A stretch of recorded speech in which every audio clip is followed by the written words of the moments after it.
Sidhu winner classes के YouTube platform पे आपका हार्दिक अभिनंदन वंदन है। देखिए आज का जो हमारा क्लास है ये जियोग्राफी का है। जियोग्राफी में हम लोग पढ़ रहे थे वायुमंडल, और आज जो है वायुमंडल का भाग 2 है। इसमें आइए हम लोग देखते हैं कि वायुमंडल की संरचना क्या होती है। वायुमंडल की संरचना के आधार पे वायुमंडल कितने भाग में बांटा गया? 2 भाग में, गैसीय अनुपात के आधार पे और एक तापमान के परिवर्तन के आधार। ठीक है, देखिए गैसीय अनुपात के आधार पे समझना है, पेन डाउन। गैसीय अनुपात के आधार पे जब समझना है तो 2 भाग में बांटा गया है। पहला कौन सा है बेटा? सममंडल, और दूसरा कौन सा है? विषम मंडल। बात समझ में आ रही है? सममंडल को इंग्लिश में कहा जाता है होमोस्फेयर, और विषम मंडल को इंग्लिश में कहा जाता है हेट्रोस्फेयर। ठीक है, अब बात आती है कि सममंडल क्या होता है, विषम मंडल क्या होता है। आप कहां पे रहते हैं? धरातल पे। कहां पे रहते हैं? धरातल। देखिए ये आपका धरातल है, और इसमें क्या है कि यहां से जो सममंडल की दूरी होती है 90 किलोमीटर तक होती है। बात समझ रहे हैं? तो 90 किलोमीटर सममंडल होता है होमोस्फेयर। उसके बाद जो पड़ता है विषम मंडल पड़ता है, तो उसी में क्या पाया जाता है? Nitrogen, oxygen, helium, hydrogen. ठीक है, अब बात आती है कि देखिए सममंडल की परिभाषा क्या है सर, सममंडल होता क्या है? तो देखिए सममंडल क्या होता है, यहां गैसें नियत अनुपात में पाई जाती है। बात समझ रहे हैं? जितना जरूरत है उतना पाई जाती है नियत अनुपात में। लेकिन विषम मंडल की जो स्थिति है तो यहां गैसें आणविक परतों में मिलती है। ठीक है, और नीचे से ऊपर का क्रम क्या है? नीचे से ऊपर का क्रम क्या है? पहले नाइट्रोजन है। क्या है बेटा? नाइट्रोजन। उसके बाद जो पाई जाती है गैस, ये पाई जाती है ऑक्सीजन। क्या पाई जाती है? ऑक्सीजन। और फिर जो पाई जाती है हीलियम। क्या पाई जाती है? हीलियम। उसके बाद जो पाई जाती है उसका नाम क्या है? हाइड्रोजन। क्या है? हाइड्रोजन। ठीक है, अब हम लोग पढ़ेंगे तापमान के आधार पे। तापमान के आधार पे, संरचना के आधार पे ही पढ़ेंगे हम लोग। ठीक है, देखिए अब हम लोग पढ़ते हैं तापीय परिवर्तन के आधार पे। ठीक है, वायुमंडल को देखिए तापीय परिवर्तन के आधार पे मैं बताया हूं कि क्षोभ मंडल, समताप मंडल, मध्य मंडल, आयन मंडल और बहिर्मंडल। ठीक है, तो ये हमारा धरातल है जहां पे हम लोग रहते हैं। क्या है जी? धरातल। अब देखिए धरातल जो हमारा है ये 0 किलोमीटर होता है। क्या होता है? 0 किलोमीटर। और धरातल के ऊपर जो लेयर बनी हुई है, धरातल के ऊपर 18 किलोमीटर। बात समझ रहे हैं? यहां से 18 किलोमीटर तक ऊपर जाएंगे, इसको कहा जाता है क्षोभ मंडल। क्या कहा जाता है? और क्षोभ मंडल को ही इंग्लिश में कहा जाता है ट्रोपोस्फियर। क्या कहा जाता है? तो मैं बताऊंगा क्षोभ मंडल में आगे क्या होता है क्या नहीं होता है, क्योंकि जीवन जो जीते हैं हम लोग कहाँ जीते हैं, हवाई जहाज का उड़ान कहाँ पे होता है, ये सब बताया जाएगा। लेकिन ये इंग्लिश में जानते रहो कि क्षोभ मंडल को क्या कहा जाता है? ट्रोपोस्फियर। क्योंकि जब एग्जाम में क्वेश्चन बनेगा तो इंग्लिश में बनता है। किस में बनता है जी? इंग्लिश में। ठीक है, तो एग्जाम में बनेगा, किस में बनेगा क्वेश्चन? इंग्लिश में। तो ये हमारा जो क्षोभ मंडल का दूरी होता है धरातल से कितना होता है?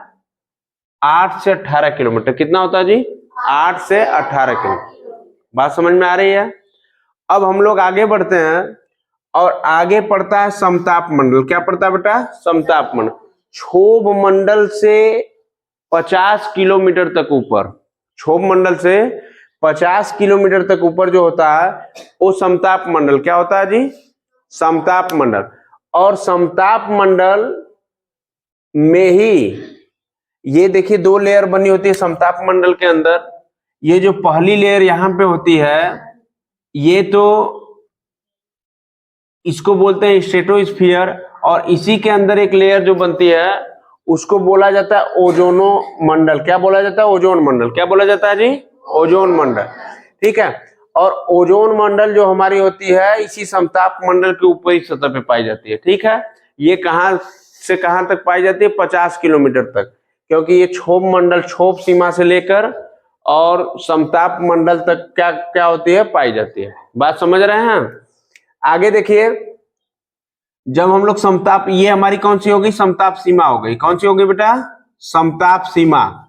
तो समताप सीमा जब हो गई तो समताप सीमा के ऊपर वाला जो भाग है, समताप सीमा के ऊपर वाला भाग, इसी को बोलते हैं बेटा मेजोस्फीयर। क्या बोला जाता है? मेजोस्फीयर, मध्य मंडल। क्या बोला जाता है? इसकी जो दूरी होती है सब धरातल से 80 किलोमीटर होती है। धरातल से कितनी होती है? 80 किलोमीटर। 80 किलोमीटर के तक के भाग को मध्य मंडल कहते हैं, मेजोस्फीयर कहते हैं। ठीक है, अब जो इसके ऊपर लेयर बनेगी, ये देखिए इसके ऊपर लेयर जो बन रही बॉर्डर, उसको बोलते हैं मध्य सीमा। क्या बोलते हैं? मध्य सीमा। और 80 किलोमीटर के ऊपर जब जाएंगे, 80 किलोमीटर के ऊपर जाएंगे और 400 किलोमीटर तक का भाग, 80 किलोमीटर से 400 मीटर तक के भाग को क्या कहेंगे बेटा? आयन मंडल। क्या कहेंगे? आयन मंडल। इसको इंग्लिश में बोला जाता है आयन मंडल को आयनोस्फीयर। क्या बोला जाता है? आयनोस्फीयर। इसके बाद हम लोग बढ़ते हैं, जो ये आयन मंडल के ऊपर जो देख रहे हैं ये सीमा, इसको बोलते हैं आयन सीमा। क्या बोलते हैं जी? आयन सीमा। उसके बाद देखिए जो बचा हुआ भाग है उसको बोलते हैं बहिर्मंडल। क्या बोलते हैं? और बहिर्मंडल को इंग्लिश में कहा जाता है एक्सोस्फीयर। क्या कहा जाता है? एक्सोस्फीयर। बात समझ में आई? तो ये दूरी जो है याद करना, देख रहे हैं कैसे लेयर हमारी धरातल से बन रही है, ऊपर तक जा रही है। ठीक है, अब बात आती है कि हम लोग पढ़ेंगे नीचे से, तो नीचे से पढ़ेंगे तो क्षोभ मंडल के बारे में पढ़ेंगे। किसके बारे में? क्षोभ मंडल को। क्षोभ मंडल को इंग्लिश में कहते हैं ट्रोपोस्फीयर। अब देखिए जहां पे हम लोग रहते हैं यहां से 18 किलोमीटर तक ही है, 8 से 18 किलोमीटर तक क्षोभ मंडल बनता है। ठीक है, अब इसमें क्या क्या होते हैं इस चीज को जानेंगे।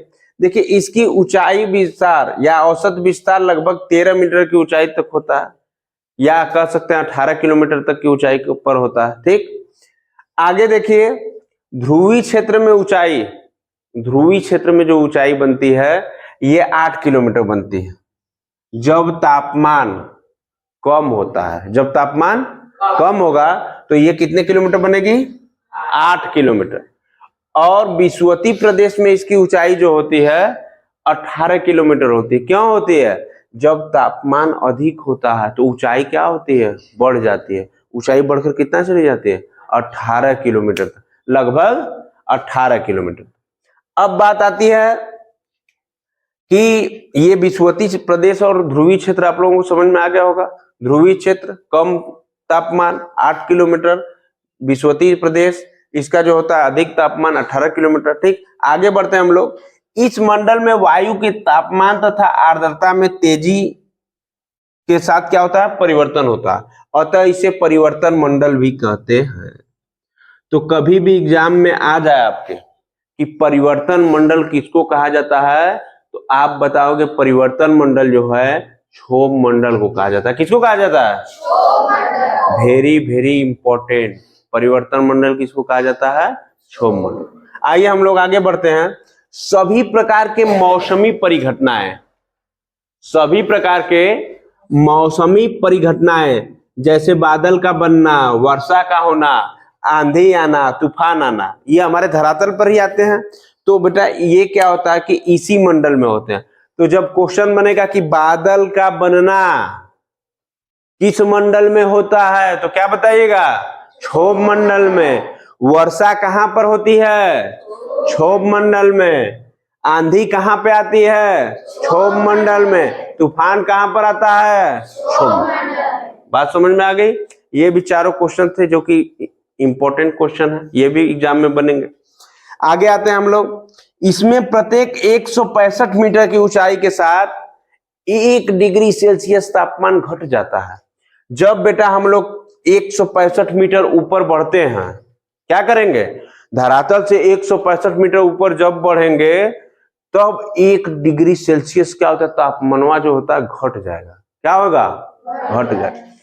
अब इस दर को सामान्य पतन दर या पर्यावरणीय ह्रास दर कहते हैं। तो एग्जाम में आ जाए कि पर्यावरणीय ह्रास दर क्या होता है, तो आप बताइएगा कि जब 165 मीटर की ऊंचाई पर हम लोग बढ़ते हैं तो 1 डिग्री सेल्सियस तापमान कम हो जाता है, उसी को बोलते हैं पर्यावरणीय ह्रास दर। बात समझ में आ रही है? या सामान्य पतन दर। बात समझ में आई? आगे बढ़ते हैं हम लोग। देखिए, प्रत्येक 1 किलोमीटर की ऊंचाई पर 65 डिग्री सेल्सियस तापमान घट जाएगा। जब आप गुणा करेंगे 165 मीटर की ऊंचाई जब बढ़ रहे हैं हम लोग, तो 1 डिग्री सेल्सियस कम हो रहा है, तो 1 किलोमीटर मतलब कि 1 किलोमीटर में 1000 मीटर होते हैं। जब आप 1000 मीटर की ऊंचाई पर बढ़ेंगे तो ये तापमान बढ़ के घट के कितना हो जाएगा? 65 डिग्री सेल्सियस हो जाएगा। क्या हो जाएगा? 65 डिग्री सेल्सियस।